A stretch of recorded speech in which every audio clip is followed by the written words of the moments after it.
안녕하세요. 한자 삼락의 심연진입니다. 한자 삼락에 오신 여러분 환영합니다. 어제 푹 쉬시고 이제 오늘 내일 또 출근하면은 또 쉬시네요. 그죠? 좀 중간에 이렇게 쉬는 날이 있으면 좀 일주일이 빨리 가는 것 같아요. 그죠? 자, 그러면 기분 좋게 저랑 또 같이 공부해요. 제가 준비한 거는 바다 이름 발. 자, 우리가 바다 이름 발 그러면은 떠오르는 거 하나밖에 없어요. 발해. 나라 이름이죠. 이건 이제 고구려 유민 대조영이 그 만주 일대, 그러니까 동모산 거기에다 세운 나라 이름이죠. 그래서 위에는 발해고 밑에는 이제 통일신라. 그래서 이게 남북국 시대다 이제 이런 표현을 하죠. 지금 우리가 여기 지도상 보면 위에는 북한, 그다음에 우리나라 이렇게 있듯이 과거에도 어떻게 보면 같은 조상의 뿌리이지만은 위에는 이제 발해라는 나라가 있고 밑에는 통일신라가 있었고 이제 그렇게 있듯이 이제 발해라는 나라 이름에서 이제 주로 이 글자가 이제 우리 귀에 익숙한 거예요. 그럼 이제 이거를 설명을 해드리면은 바다 이름 발도 있고 또 이렇게 그 자전을 보면 뭐라고 설명이 되어 있냐면 물이 용솟음 치는 모양이다 이렇게 나와요. 물론 물수가 부수인데 이제 그런 모양이다. 그다음에 물소리 발.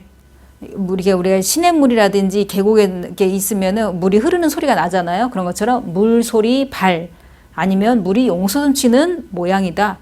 바다 이름 발 이렇게 나와요.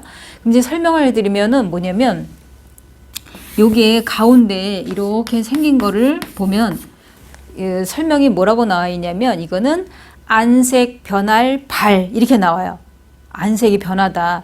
빛이 환히 빛나는 모양이다. 이런 뜻도 있고 또 뭐라고 나오냐면 열매의 꼭지 밑에 그 씨방이 크게 부푼 모양이다. 이렇게 나와요.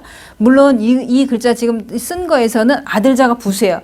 이게 자전에도 있어요. 그러니까 아들자가 부수이긴 하지만은 뭐라고 나오냐면 열매의 꼭지 밑에 그 씨방이 크게 부푼 모양이다. 이렇게 나와 있고 그 다음에 여기에 힘력이 딱 들어가면은 이것도 또 한자가 있어요. 뭐냐면 일어날 발, 발끈하다. 그러니까 일어나다라는 뜻도 있고 발끈하다. 그 다음에 노하다. 노하다라는 거는 이제 성낸다 이런 얘기죠. 화낸다 이런 얘기죠. 노하다 이런 뜻이 나와요. 그럼 여기에 이제 물수가 들어가면서 바다 이름 발 나오는데 전체가 이렇게 전체를 동그라미를 친다 해도 요 물수를 뺀 나머지를 동그라미를 친다 해도 발로 읽혀지는 거죠. 일어날 발. 이거 힘력만 빼면 요것만 나타난다면은 지금 동그라미 친 이 부분만 나타낸다면 안색 변할 발. 그 다음에 물수를 빼고 이렇게 힘력까지 끼워서 얘기한다면 일어날 발. 그 다음에 물수까지 끼면 바다 이름 발. 전형적인 형성 문자죠, 이거는. 그래서 발해 할 때 이제 우리 귀에 익숙하다는 거를 이제 기억을 해 두시면 돼요. 그 다음에 두 번째 거.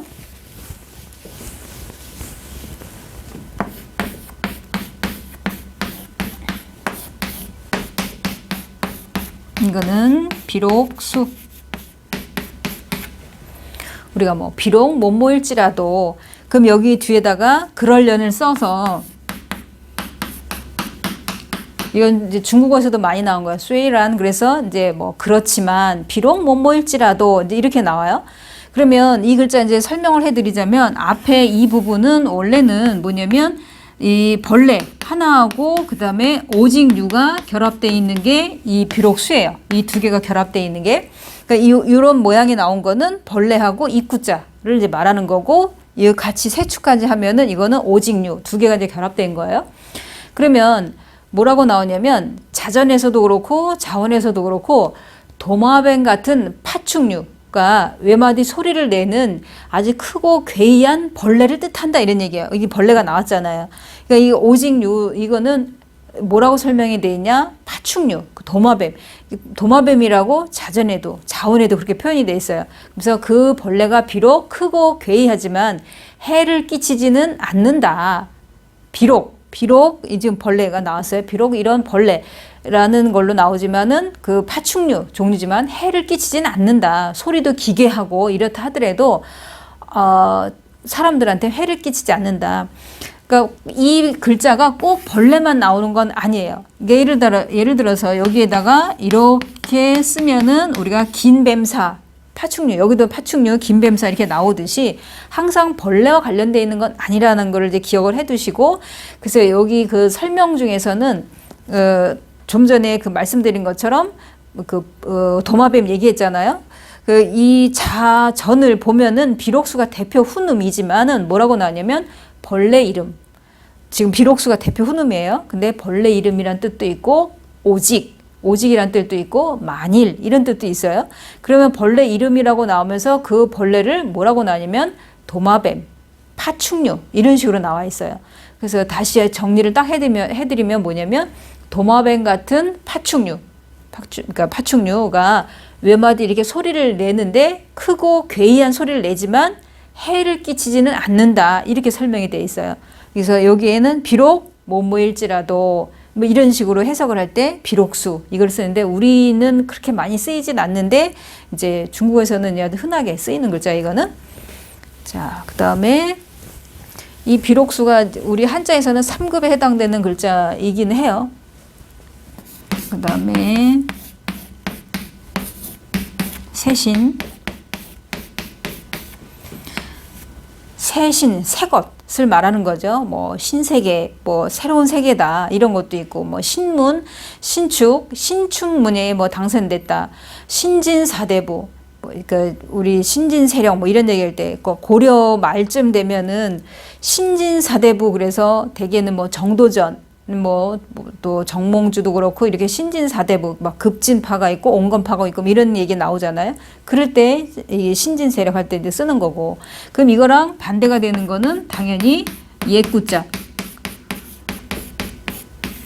그렇다면 예를 들어서 뭐 구석기가 있으면 신석기가 있고 구정이 있으면 신정이 있고 이런 식으로 서로 이제 반대 짝을 이루는 거죠.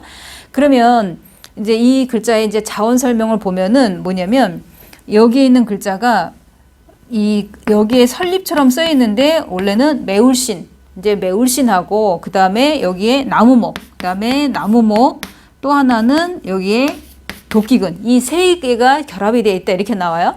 그러면 이 글자를 설명을 드리면은 이 뒤에 있는 게 도끼근자잖아요. 도끼를 나무를 자르면은 거기에 도단한 싹 새로 도단한 싹을 가리켜서 새롭다. 그러니까 이게 그림으로 제가 쉽게 다시 한번 설명해 드리면, 자, 나무 한 그루가 있어요.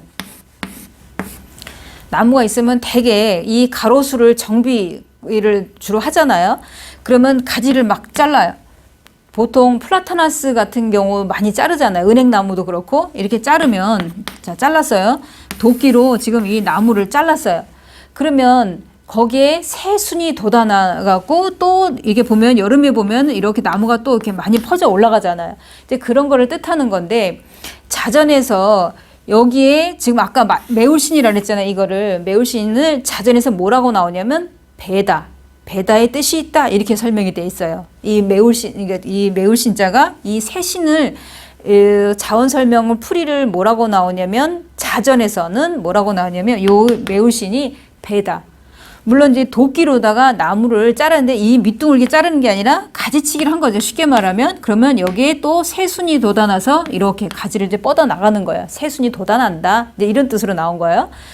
이 새신 같은 경우에는 그러니까 설립 이거를 다시 이게 자전이나 자원 설명이 아닌 걸로 만약에 해석을 한다면 설립, 그다음에 나무목, 그다음에 이렇게 생겼잖아요. 물론 여기에 자전에서는 자전이나 자원에서는 매우신으로 나왔지만 그냥 서 있는 나무를 도끼로 벤다. 그러니까 도끼를 벤다 할 때 이 밑둥을 베는 게 아니라 가지를 쳐내면 새로운 순이 돋아난다. 이렇게 기억을 해 두셔도 이제 무방하다 이런 얘기죠.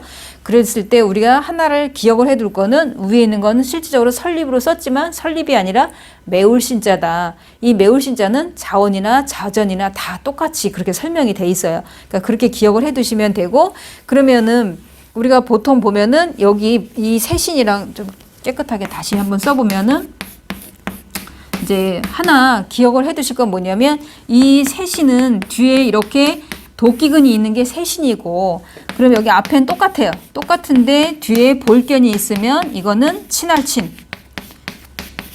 친할친이기 때문에 이게 헷갈릴 수가 있어요.